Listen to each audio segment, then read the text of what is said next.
বিষয়টা থাকছে এইটা মূলত কি কি ক্ষেত্রে খারিজ হতে পারে কারোর ফর্ম যদি তার মানে বার্ষিক ইনকাম কি সেক্ষেত্রে কোথাও ডিপেন্ডেন্ট না মানে কোনো খারিজ হওয়ার কেন ব্যাপারটা আসবে কেন আমি যদি সত্যি কথা লিখি তাহলে খারিজ হবে কেন মানে আমি যদি অসত্য কথা লিখি তিনটে প্যারামিটারেই খারিজ হতে পারে যে সে অনুপ্রবেশকারী বা এই দেশের নাগরিক নন আর তার এসআইআর লিস্টে নাম বাদ গেছে এবং তিনি ওই দুটোই ট্যাক্স পেয়ার যদি হন বা সরকারি কোনো চাকরি করেছেন এটা জাস্ট একবার ডিটেইলে বলে দিন যে যাদের বাদ যাওয়ার কথা ছিল যেটা আমাদের বলা হয়েছিল যে আমাদের দেশের নাগরিক নয় নাম বাদ গেছে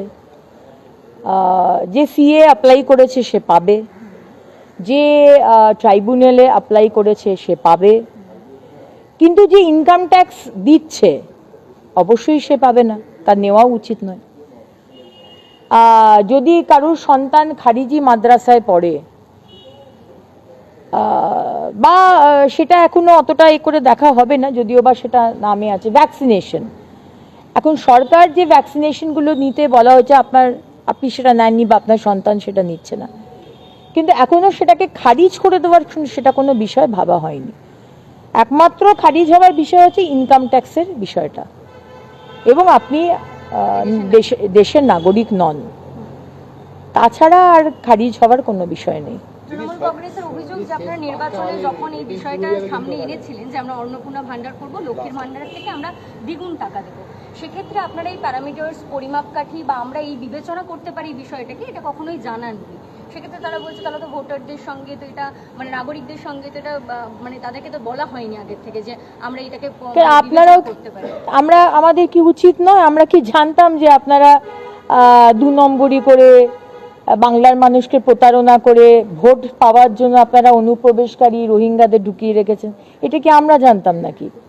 আমরা তো প্রথমবার সরকার করেছি এটা তো আমাদের জানা ছিল না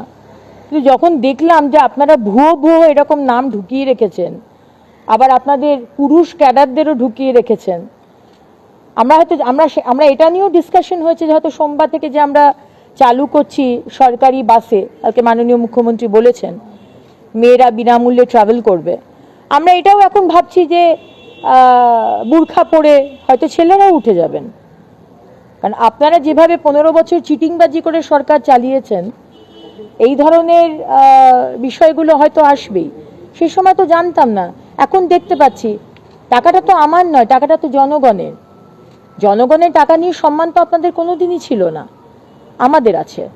তাই জন্য আমরা চাই না জনগণের টাকাটা নষ্ট হোক স্ক্রুটিনি তো হবেই আজকে তো জানতাম না যে এত ভুয়ো নাম আপনারা ঢুকিয়ে রেখেছেন এই দেখার পর তো আমরা ডিসিশন নিয়েছি যে স্ক্রুটিনি হবে আমিও বলেছি মাননীয় মুখ্যমন্ত্রীও বলেছেন ক্যাবিনেট মিটিং এর পরে যে ট্রান্সফার হয়ে যাবে যারা লক্ষ্মী ভান্ডার পাচ্ছে ট্রান্সফার হয়ে যাবে তারপরে যখন দেখলাম যখন ওই 91 লাখ যে নাম কাটা গেছে যখন সেটা বলেছিলাম আপনাদের যে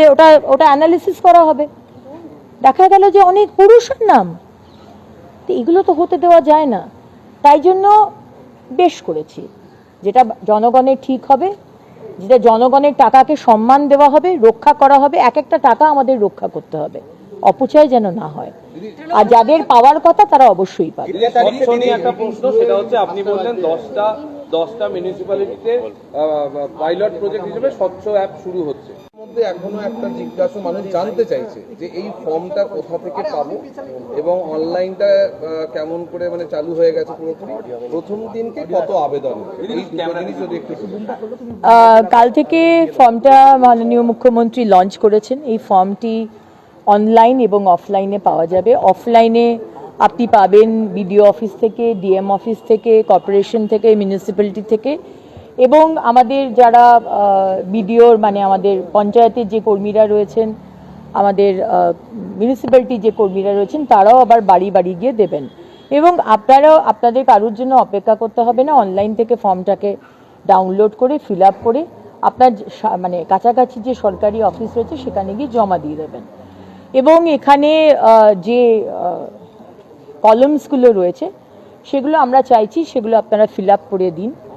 এটা আমাদের ভালোর জন্য আপনাদের ভালোর জন্য কারণ লাস্ট 15 বছর আপনারা দেখতে পাচ্ছেন এবং গতকালও মাননীয় মুখ্যমন্ত্রী বলেছেন যে কিভাবে পুরুষরা তারা লক্ষ্মীর ভান্ডার পেয়েছে এখন গণেশ কার্তিকরাও লক্ষ্মীর ভান্ডার পেয়ে গেছে পুরুষদের জন্য তো এইটা ছিল না, কিন্তু আজকে কোনো রকম দেখা হয়নি, ইচ্ছে করেই দেখেনি। আমাদের মানে সাধারণ মানুষের ট্যাক্সের টাকা থেকেই এগুলো দেওয়া হচ্ছে, সেখানে দেখা হচ্ছে না। সুতরাং দেখুন, আমরা চাইছি যার পাওয়ার উচিত, যার নৈতিক অধিকার রয়েছে পাওয়ার, যার কিছু নেই তাকে অবশ্যই দেওয়া হবে। কিন্তু আমি যদি ইনকাম ট্যাক্স দিই, তাহলে আমার কি 3,000 টাকাটা নেওয়া উচিত মাসে মাসে সরকারের থেকে? এটা আমার মনে হয় আমাদের নিজের থেকে দিয়ে দেওয়া উচিত। মানে আমি এক্সাক্ট কতগুলো ফর্ম ফিল আপ হচ্ছে এই মুহূর্তে আপনাদের ভুল সংখ্যা দেব না, আমি জেনে আপনাদের বলবো। কিন্তু আজকে ভ্যাকসিনেশন নিতে বলা হয়েছে, এবং সরকারের দেওয়া ভ্যাকসিন আপনি নেননি, আপনার সন্তানদেরও নেননি, এটা আমাদের জানতে হবে। তার মানে আপনি সরকারের কথা, তার মানে আপনার কাছে খুব একটা ইম্পর্টেন্ট নয়, তাহলে আপনি 3,000 টাকা অন্নপূর্ণার ভান্ডারি বা সরকারের থেকে নিচ্ছেন কেন? আপনাকে বারবার বলা হয়েছে খারিজি মাদ্রাসা আমরা অনুমোদন করি না, এটা ইললিগাল। এখন আপনার ছেলে মেয়ে যদি খারিজি মাদ্রাসায় পড়ে, ইনকাম ট্যাক্স আপনি দিচ্ছেন, আপনি ভ্যাকসিনেশন নিচ্ছেন না, এই বিষয়গুলো আমাদের ডেটা দরকার। কারণ আরও অনেক কেন্দ্র সরকারের যোজনা যেগুলো এতদিন আগের সরকার করতে দেয়নি, আমরা সব খুলব। সুতরাং ডেটাগুলো আসুক, এবং মাননীয় মুখ্যমন্ত্রী বলেছেন 3rd জুন আমরা শুরু করব, টাকাটা ডাইরেক্ট ডিবিটির মাধ্যমে আপনাদের কাছে পৌঁছে যাবে, এবং নবান্ন থেকে সেদিনকে আমরা অফিসিয়ালি 5-6 জন মহিলাকে আমরা হাতেও দেবো। সমাজ মাধ্যমে একটা ভয় ছড়িয়েছে, সমাজ মাধ্যমে, যে যেহেতু কতগুলো ঘর আছে বাড়িতে, কত গাড়ি আছে কিনা, এইসব জিনিসগুলো যেহেতু জানতে চাওয়া হয়েছে ফ্যামিলি ডেটা হিসেবে, তাহলে একটা অ্যাপ্রিহেনশন তৈরি হয়েছে। অ্যাপ্রিহেনশন করার কোনো কারণ নেই, বন্ধ হয়ে যাবে বা তারা কি পাবে না, যাদের থাকবে, এরকম একটা ছড়ানো হচ্ছে। না না, দেখুন এখন আপাতত যেগুলো দেওয়া হয়েছে, মোটামুটি যেটা বলা হচ্ছে ইনকাম ট্যাক্সের বিষয়টা দেখা, আর বাকি যে ডেটাগুলো হয়েছে সেগুলো আমাদের ভবিষ্যতের জন্য কাজে লাগবে এই ডেটা, সেই জন্য একবারেই কাজটা করে নেওয়া হচ্ছে। আমরা কোনো দায়সারাভাবে কোনো কিছু করি না, যা ডেটা নিচ্ছে একেবারে ডেটা পোর্টালে উঠে যাবে। আপনি যদি মনে করেন যে আপনি অসত্য কথা বলবেন, আপনার 4 চাকা গাড়ি আছে কিন্তু আপনি বললেন আপনার গাড়ি নেই, এটা কিন্তু ভেরিফিকেশন হবে। সুতরাং আমি সবাইকে বলবো, আমার মা বোনেদের অসত্য কথা লিখবেন না, তাতে কি হবে, আরও বেশি ব্ল্যাক স্পট হয়ে যাবে যে আপনি অসত্য কথা বলেছেন, কারণ এই ডেটার ওপরে কিন্তু ভেরিফিকেশন হবে। সুতরাং আমি চাইবো সবাই, এটা আমাদেরই টাকা, এবং যে টাকাগুলো আমাদের আরও গরিব মা বোনেরা রয়েছে তারা পাক, আমাদের যাদের সামর্থ্য রয়েছে তারা আমরা নয় না নিলাম। দিদি, এখানে একটা প্রশ্ন আছে যে বার্ষিক যে ইনকাম পরিবারের সেটা জানতে চাওয়া হয়েছে। স্বাভাবিকভাবে অনেক মহিলা রয়েছেন যারা ফুল টাইম হাউসওয়াইফ, সারা জীবনে কোনোদিন কাজ করতে পারেননি বা সেই সুযোগ অবসর হয়নি, তারা এতদিন টাকা পেতেন। সেক্ষেত্রে বার্ষিক ইনকামের উপরে যদি এটা ডিপেন্ড করে, তাহলে কোথাও গিয়ে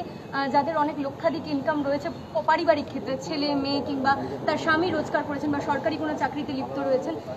তার তো ইনকাম ট্যাক্স ফাইল নেই। তার যদি ইনকাম ট্যাক্স ফাইল থাকে তাহলে সে নিশ্চয়ই পাবেন না, কিন্তু তার কোনো যদি ইনকাম ট্যাক্স ফাইল না থাকে তাহলে সে তো অবশ্যই পাবেন। সুতরাং এখানে যে অ্যাপ্লাই করছেন তার বিষয়টিকেই মেনলি দেখা হবে। কারণ আপনি দেখতে পাচ্ছেন যে গতকাল এরকম বহু আমাদের কাছে এসছে, এতদিনে, শুধু কালকে এসছে বলবো না, এতদিনে আমাদের দপ্তরে এবং মাননীয় মুখ্যমন্ত্রীর কাছে ডাইরেক্ট ডেটা চলে এসছে যে কিভাবে বিভিন্ন পুরুষ, কিছু কিছু তার মধ্যে সংখ্যালঘু পুরুষ, আবার কিছু কিছু তার মধ্যে মানে বেশিরভাগ বাইরের অনুপ্রবেশকারী, তারা সব পেয়ে গেছে। এটা তো আমরা হতে দেব না।